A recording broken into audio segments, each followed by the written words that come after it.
everybody, it's me, Sarah, your Christian forgiveness coach, and you are listening to or watching Forgive Everyone for Everything Every Day Right Away, episode number 35, Forgiveness and Texting. So if you have been listening to my podcast for a while now, I'm pretty open and not at all afraid to talk about what's actually going on in my life. So today I'm going to share a text exchange between my husband and I and how I'm kind of working through it and learning from it. So the first thing I want to kind of talk about are like intentions. When it comes to intentions, like we can decide other people like generally have good intentions, or we can decide they have bad intentions. We could find evidence for both in most situations. I've purposefully been expending, like a lot of energy choosing to think that like 99% of the time other people have good intentions. I may not always see it that way, and I may not always get it right, but I've made a conscious decision to believe that. So if I believe most people have good intentions, then I'm less likely to interpret what they're saying as bad or mean or hurtful or negative. So especially when it comes to texting, where we don't see the other person's facial expressions and we don't hear their tone of voice.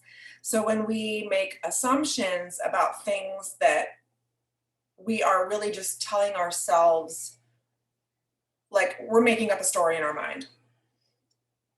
It's made up. Like we may think that we have all the evidence in the world.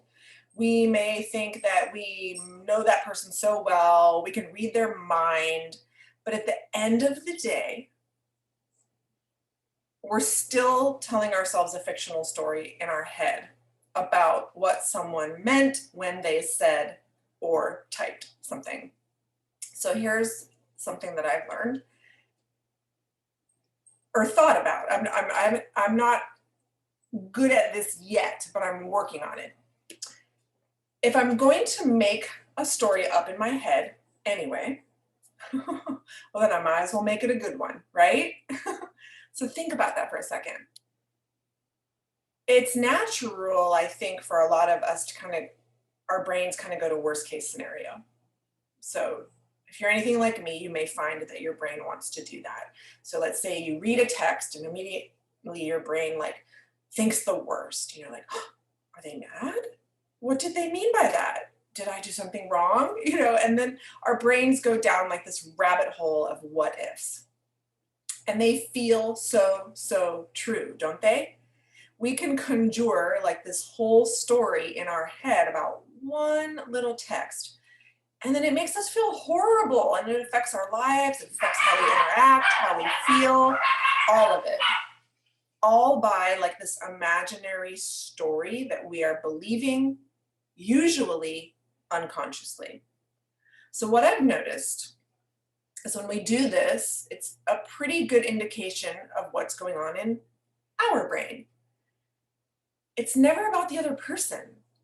It's never about the text, the words, none of that. If our brain reads a text, like reads words, and it immediately goes to worst case scenario, and we are thinking negative thoughts about what they said, what they mean, all of that, that is a sign that we may want to take a look at our own thoughts. So again, we interpret meanings behind texts, don't we? And I think it's an indication, again, of what's going on in our own brain, and it's worth taking a look at. So if we assume the text words were rude or mean or short or disrespectful or angry, it's worth taking a look at why. Why are we assuming that? So I have found it to usually be one of two things. It has to do with our own thoughts about the other person or our own thoughts about ourselves. And both, I think, are worth taking a look at and questioning especially, of course, if we're in pain and we're struggling in a relationship.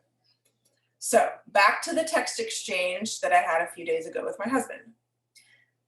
Just out of the blue, randomly, he texted me an apology. It just said, "I'm so sorry." And I had no idea what he was apologizing for. In fact, like when I read it, I was like, oh, uh-oh, he's about to tell me some bad news or something. So he was coming from a place where he thought I was mad at him about something. So once we clarified that, I said, no, I'm not mad at you. And I asked him, this is all over text. I asked him, what did I do to make him think that? And then he told me it was my body language. And I understood immediately what he meant, totally owned it. Like, I understood like why he would assume that I was mad at him because I had been rather standoffish, but I proceeded to tell him like, yes, I've been like stressed over this, frustrated about, like things that had nothing to do with him. So for me, in my mind, once I thought I made that clear, like it was problem solved. But in his mind, it was not. And the texting like went on from there and it got more and more muddled and ended in like disconnection from my end. So we both texted some things that we interpreted in our minds about what the other person meant. And here's why. Because of our own individual thinking. That's all relationships are. Our thoughts about the other person, our story about the other person. And what I realized, it's all imaginary. So stay with me for a sec. Some of you are thinking, no, it's fact. And I'm offering, no, it's not. It's our fictional story about whoever we're in relationship and what may or may not be going on in their mind, which, may I remind us all, we do not know what's going on in someone else's mind. Nothing is a fact unless everyone in the world would agree on it. So yes, we can say that person's name on their birth certificate, their age, their birth date. Those kinds of things are facts. Everything else that we're thinking about them is our story.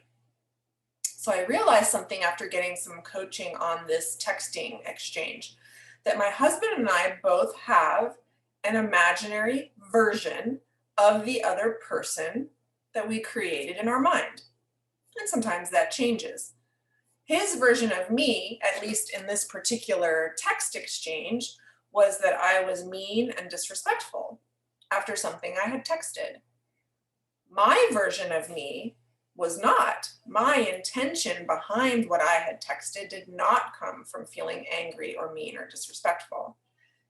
It wasn't until I read the words that he texted back at me about being mean and disrespectful that I stopped. Now, this is where my version of him came into play. When he assumes I'm mad at him when I'm not, I think he's making my actions about him.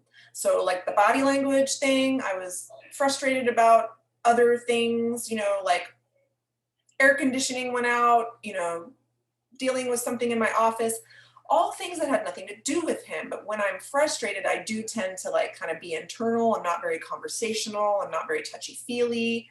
And this is not a problem for me. Like I'm okay with it. I'm okay with my frustration. I let it be. I know I'll work it out. I always do. So that's why I thought my explanation was sufficient. So when I said that he was making it about him, his version of that was that I was calling him selfish. And I wasn't. But remember, now we're into his brain and his thoughts. He either believes on some level he is selfish and struggles with that, or he believes that's what I meant, that I think he's selfish. And that was hurtful to him, that his wife thinks he's selfish.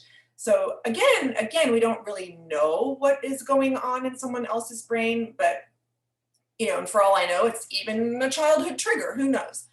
But just for an example, let's say his version of me was a wife that thinks her husband is selfish and therefore is mad at him and mean to him and says disrespectful things. Again, all his version.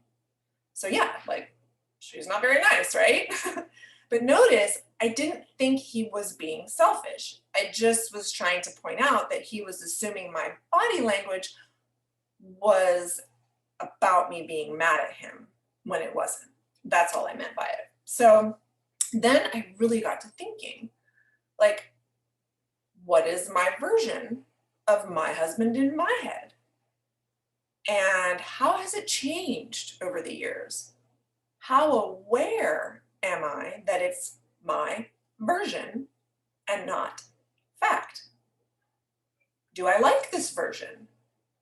Because let me tell you, when you don't like the version you're telling yourself about the other person, guess what? You're creating an experience that hurts you. And then, like, how do we show up from that place, right? So I now see how my husband's version of me in this whole texting story was not a nice version. She was a version who was mean and disrespectful. And he was suffering from believing that version, and he acted from that place. My version of him was a husband who didn't understand me, didn't see me, didn't listen to me, and then I suffered and I disconnected, stopped interacting, withdrew. So it's so fascinating, right? So both of us created a version of the other in our mind and reacted based upon that version we were believing. So biblically speaking, we can also ask ourselves, like, is this the version God created? Like, ooh, that is such a great question, right? If I'm choosing a version that is not so nice, is that God's version? Or is that the version the enemy wants me to latch onto?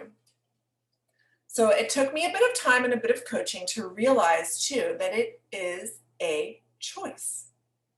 Now, I know all thoughts are choices, but this is a concept that takes a lot of practice for me to live into, especially in relationships, but it's practice worth doing.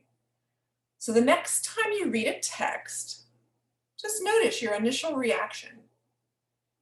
Did the words make you feel happy, excited, maybe neutral, maybe upset or angry? Now, find the thought. Because it's never the words that you just read in that text that are making you feel anything. Find that thought, get curious as to why you're choosing to think it. Do you even realize it's a choice? If it is a choice, do you like your reasons? Is it creating the experience that you want? And try to recognize that you have control over all of it, which is good news. I'll talk to you next time. Bye.